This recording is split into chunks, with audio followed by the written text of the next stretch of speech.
September is Emergency Preparedness Month. Schools across the valley will be holding drills now and throughout the year just to make sure students are safe in every scenario, including school shootings. But is it too much? In our Raising the Bar report, 13 Action News anchor Todd Quinones looks at what effect these drills have on our kids.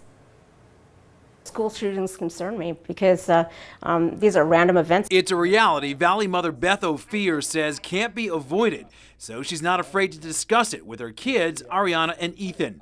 These 16-year-olds say that shooting scenarios are something their school takes seriously. I think our school did a really great job of preparing us. I personally feel prepared if one of these attacks were to happen. We do have hard lockdowns at our school where all of us have to kind of get along one wall, avoid all the windows, avoid all the doors so nobody can see us if they're trying to look into a classroom, and that's practiced at least monthly. The Clark County School District tells 13 Action News each school does 5 lockdown drills throughout the school year, not including additional fire and earthquake drills, and that it's up to each individual school to decide whether to alert students and teachers ahead of time, although a notice is something that's recommended. You have to walk a very fine line. Number one, you have to be prepared in the best way possible, okay? So you do have to expose students to real life scenarios. Licensed clinical social worker Mendy Barron is CEO and founder of Ignite Teen Treatment.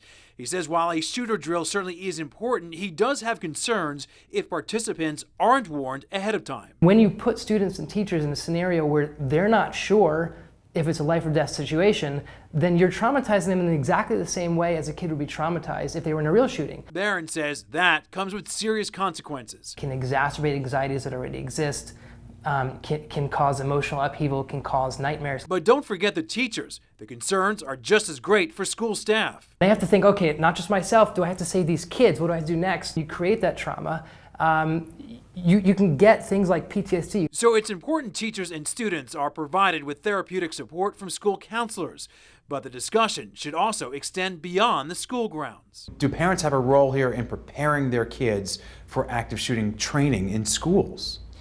I would say they do. Barron says it is important for parents to check in with their kids about these lockdown drills. How was it? What took place? The specific details of what took place are not as important as how was the experience for you. In the end, Barron says keep the lines of communication open because we can't deny these things are happening. Beth couldn't agree more. The reality is you can put your head in the sand, but events are still going to happen.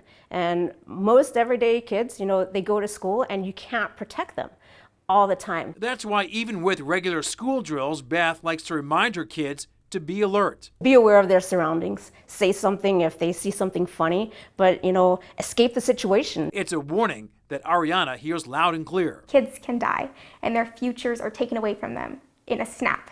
In one gunshot, they can be taken away. And I think that that's the reason why procedures need to be reevaluated and teachers need to enforce the rules more and these drills need to happen more. Todd Quinones, 13 Action News, Raising the Bar.